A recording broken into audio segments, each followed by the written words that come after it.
as my daughter was going to secondary school about 3 years ago, I told her, let me remind you, I can see. Anything you do, God will tell me. And she thought it's a joke. Now there we did now. Anything going on, God will tell me. And so I remember her going back to school after her first year, and I said to her, what is that one thing you'll always remember about Daddy? He said to me, Daddy said, anything I do, God will tell you. And I remember her guardian making reference to that and all of that, that Samara will say to her and all of that, that my daddy can hear God though. I cannot do anything now, because if I do, God will tell my father. Beyond that, father, mother, can you have a relationship with God that God can tell you when your children are struggling? Can God even tell you what is about to happen in the future so that you can forestall it? It will not meet you like an emergency.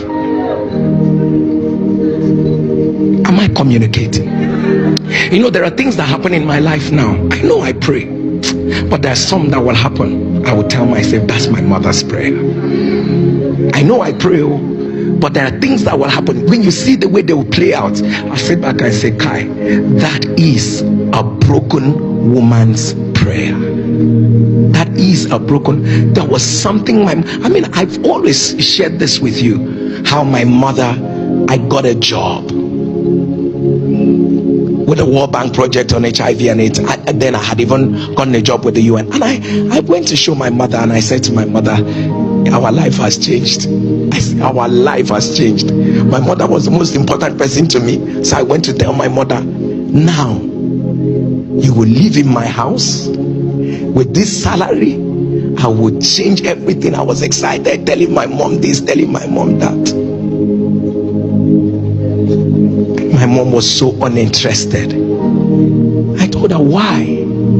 She said, everything you are telling me is not what God told me about you.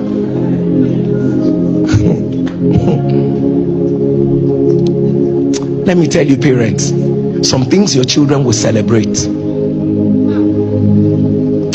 you need to pray about them and be sure that most of them will not die in it. Pray about them. Not how exciting it is means that God is there. And God, my mother told me, that's not what God told me. That's not what you should do. Hey,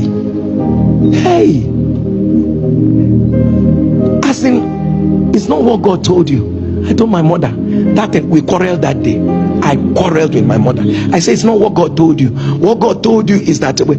And you're telling me to go into full-time ministry. Which example do I have around me to show me that if I go into full-time ministry, nothing will happen to me? Which example? No example. Say it's not what God told. That I will serve God. I will serve God. If people understood my dialect, I would have spoken it for. She would that I should serve God. That what God is saying, I should forget everything and serve God. I should serve God. I should serve God. I should serve. So I asked my mother. I said, so if I'm serving God and I get hungry and all that, he said, if I die, I'll go to heaven.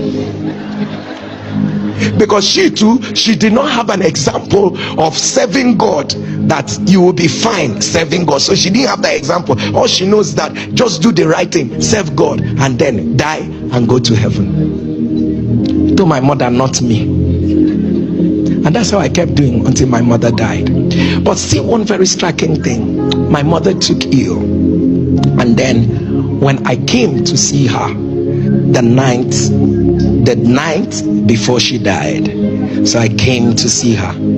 So whenever I come, I'm always the one praying for her because she was sick. So but that night, my mother said she wanted to pray for me, that I should kneel down, let her pray for me. So and I knelt down. My mother began to pray for an hour 7 minutes. My mother was praying. She was crying. She was praying. She was crying. She was praying. She was crying. And when she was done, she told me, nothing will happen to you.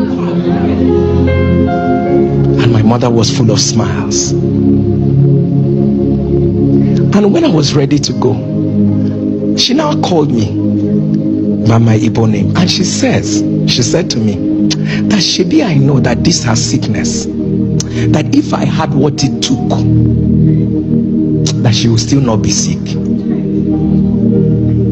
So I told her that I'm trying, that I don't know what else to do, that what is happening to you is not something that will kill somebody tomorrow. I'm trying, that medications, we're giving medications and all. She said no, that Shebi, I know that I've not reached that height in the spirit where I can speak to this her sickness and it will go.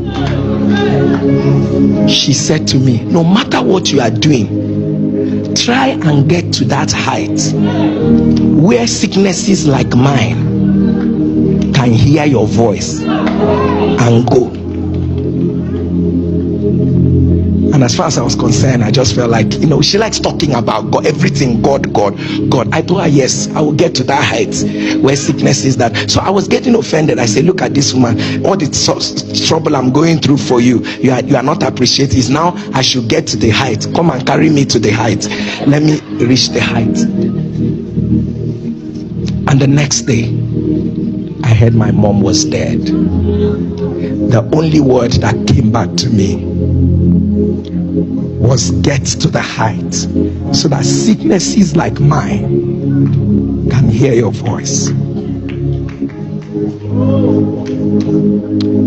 And I made up my mind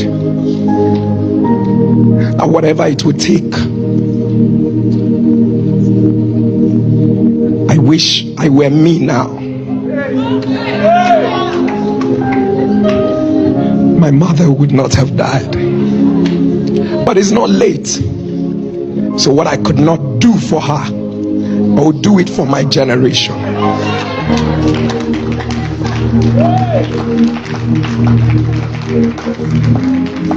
So when people say to me, calm down, you're being too extra, you don't have to do all these prayers every night and all of that, I would never want it to be said that a man prayed and demons ridiculed your voice. Never. So sir, it's about how your spirit man is stratified. There's a place where you grow. There are things that cannot withstand your voice. Many years ago, this voice could not make it happen. But I'm glad today that it's an endless journey of continuing. So my passion for what I'm doing, my mother was my treasure, and I want to tell every young person here, please take care of your mother.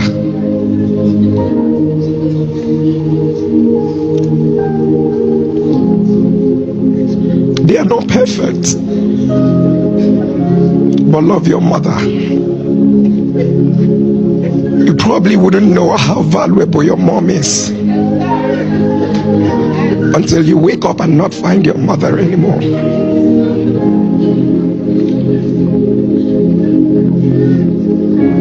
Love your mother, take care of your mother. They don't have to ask you for you to give them. I know they can be quite a handful most times. They can complain, they can do, just be nice, be kind to your mother. Please be kind to your mother. Be kind to your parents as well. Be kind to, remember your parents. Remember them. Show them how much you care and how much, if God blesses you in whichever way, let your parents feel it. Let them feel that God has blessed you. Let them know that God, you see, if anything happens to you, the side chicks won't be there. If anything happens to you, I'm telling you the truth, it's so easy how people move on, but your parents will have a hard time to move on. It will scar them so much.